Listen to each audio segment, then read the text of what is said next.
timer. I was sitting in a coffee shop looking through the want ads when I read that Macy's Herald Square has big opportunities for people of all shapes and sizes, working as an elf in Macy's Santaland. Big opportunities. I continued to laugh until a check arrived and I remembered that I didn't have a job. It's funny how you can forget a thing like that. I am a 33-year-old man applying for a job as an elf. One of the most frightening career opportunities ever. Christmas marks Jesus' birthday, the time of year that the whole world throws a party for everyone but Jesus, and worships a fat bearded man in a red suit. It seems to me that if you were to take Christ out of Christmas, instead of wishing everyone a Merry Christmas, we'd be stuck wishing each other a Merry Mess, and that's exactly what we'd have. Now, comedian David Sedaris puts the hollowness of a commercialized Christmas on display by recounting his actual experiences working as an elf at Macy's in the Santaland Diaries, written by David Sedaris and adapted by Joe Mantello. Would you be interested in a full-time elf for evening and weekend elf? Full-time elf. The interview was general, designed to eliminate the obvious sociopath. We were asked why we wanted to be elves, which, when you think about it, is a fairly tough question.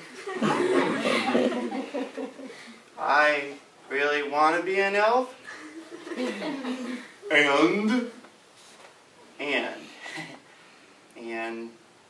And I'm $20 away from begging my mother for a loan. I applied at a place that covers styrofoam creatures in moss. Left to its own devices, nature can cover things in moss. For free. But still, I didn't get the job. I'm down to the wire here. Well, congratulations, sir. You're an elf. My costume is green.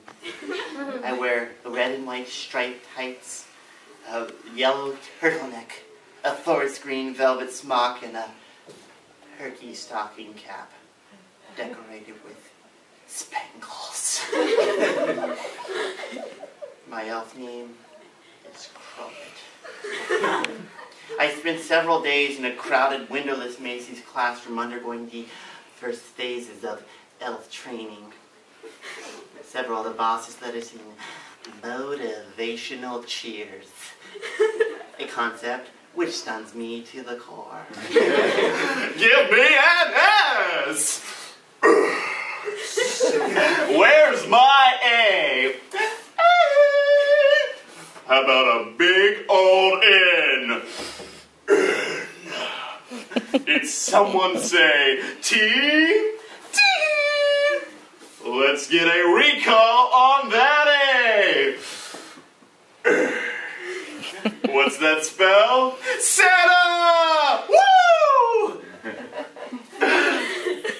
What's that? Sing it. Okay. S-A-N-T-A, S-A-N-T-A. Who's the man in Macy's Santaland? Santa's gonna bring us toys. Woo! Thank you. Thank you. Thank you. I was mortified. It was his goal to send shivers down my spine, and personally speaking, I think he did an excellent job. Elves sing and prance and behave like cartoon characters come to life. It frightens me. I didn't know that I could look someone in the face and say, "Oh my goodness, I think I see Santa." It makes one's mouth hurt to speak with such forced merriment. Today, a woman was in line at the cash register paying while her child lay beneath her, having a tantrum. "Riley, if you don't start behaving yourself, Santa's not going to bring you any of those toys you asked for." He is too. He already told me. You there, elf! Tell Riley if he doesn't start behaving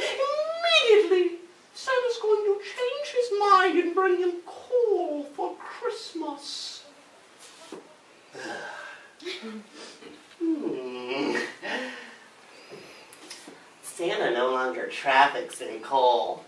Instead, if you're bad, he comes to your house and steals things. Santa's going to take your TV and all your electrical appliances, including the refrigerator. Your food is going to spoil and smell bad, and man, Riley, are you ever going to suffer?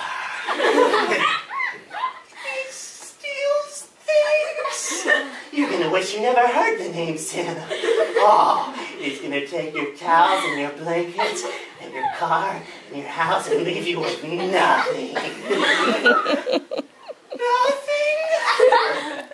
Nothing. Riley started behaving. All we sell in Santaland are photos. Tonight I saw a woman slap and shake her crying daughter. Rachel, if you don't get on that man's lap and smile, I'll give you something to cry about. The photo supposedly means, on paper, that everything is snowy and wonderful.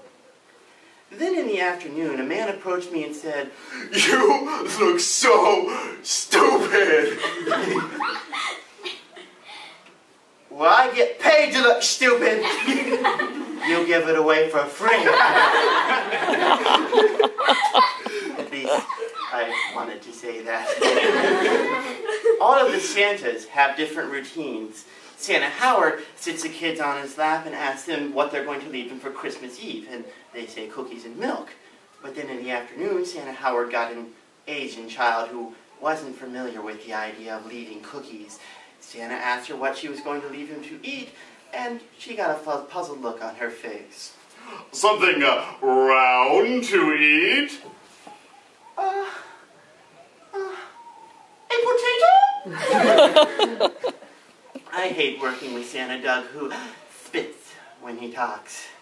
Tonight a young girl wiped her face, asking, "Santa, why are you spitting on me?" It's simply frost coming off my beard.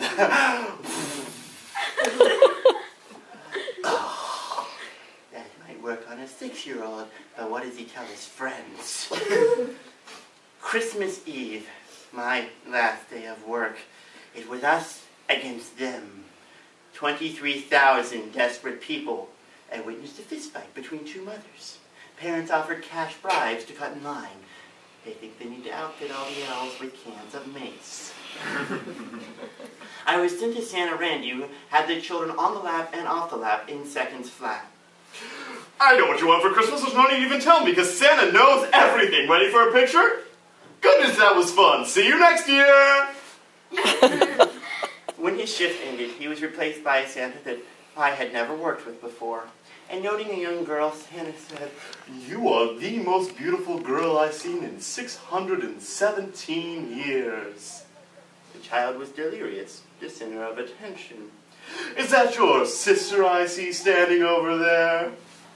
No, Joey, that's my mother. And you, do you tell your daughter that you love her every day? Well, I try, Santa. Remember, the most important thing is to love other people. Merry Christmas." The great thing about this Santa is that he never even asked what the children wanted. Parents left grabbing my hands and thanking me, and this threw me because I am not a good person. In fact, before tonight, I'd never even been accidentally mistaken for a good person. But suddenly, I was good by association.